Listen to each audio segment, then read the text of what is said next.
Britain's King Charles has used a visit to Ottawa to express solidarity with Canadians in the wake of Donald Trump's threats to take over their country. The King said Canada would remain both strong and free.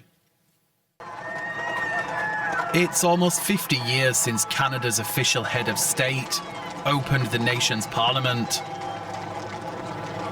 But after rumblings from Canada's southern neighbour about it becoming the 51st state, Prime Minister Mark Carney's invitation to King Charles sends a political message. The speech contained the usual laundry list of domestic policies, but it was references to Canada and its relationship with its allies that are being widely read as a rebuke to the United States.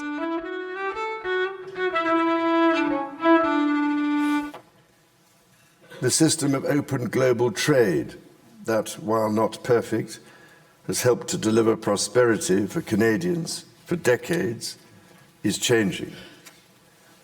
Canada's relationships with partners are also changing. A confident Canada, which has welcomed new Canadians, including from some of the most tragic global conflict zones, can seize this opportunity by recognizing that all Canadians can give themselves far more than any foreign power on any continent can ever take away. And that by staying true to Canadian values, Canada can build new alliances and a new economy that serves all Canadians.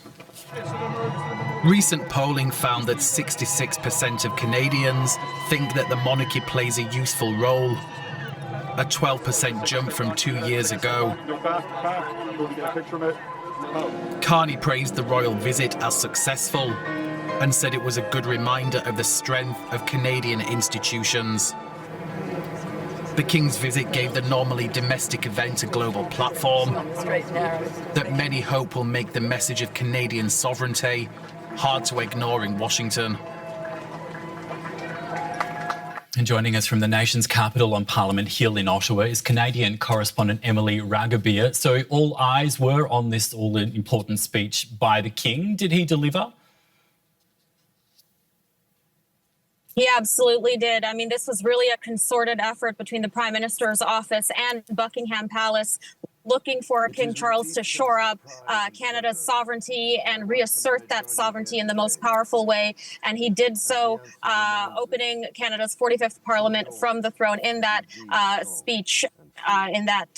Speech delivery. And he really honed in on saying and reaffirming that the Crown is representing continuity and stability. And he reassured Canadians in so many words of the value that the Crown holds to Canada and vice versa, as well as the freedom that comes with that value and that relationship. So it was really reassuring because he did speak to Canadians, saying he does understand the anxiety Canadians are feeling in this moment, but for sure, King Charles III indeed met the moment for Canadians.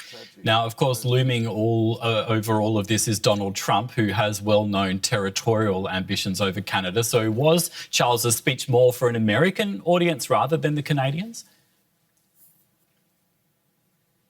It was a message to Canadians and a reassurance to Canadians, but more so a message to Donald Trump the U.S. president, because, as soon as these territorial and sovereignty threats came at Canada from the U.S. president, Mark Carney, the Prime Minister, went direct to Buckingham Palace to meet with the King. And really, this was a very unique moment, because keep in mind, the King Charles, he carved out 24 hours in his schedule. This was a whirlwind tour just to come to Canada for this event. And this was a message to Canadians, reminding Canadians of the unique power of the monarchy for Canada, as well as reminding Donald Trump that Canada is a sovereign country. And as I spoke to one Canadian here, saying that if you are interested in Canada, you have to speak to the King. Emily, about 40 seconds left. How popular is Charles and the monarchy in general among Canadians?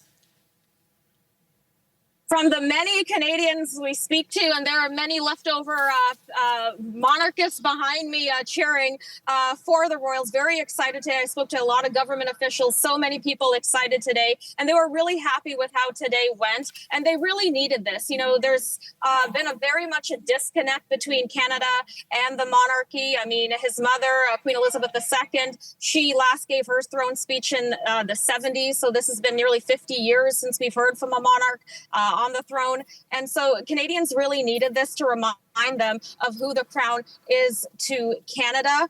And they, in this moment of contention with the United States, it certainly was very well welcomed on this day, this very historic day for Canada. Thanks for that, Emily. Emily Ragobeer there, Canadian correspondent at Parliament Hill in the Canadian capital, Ottawa.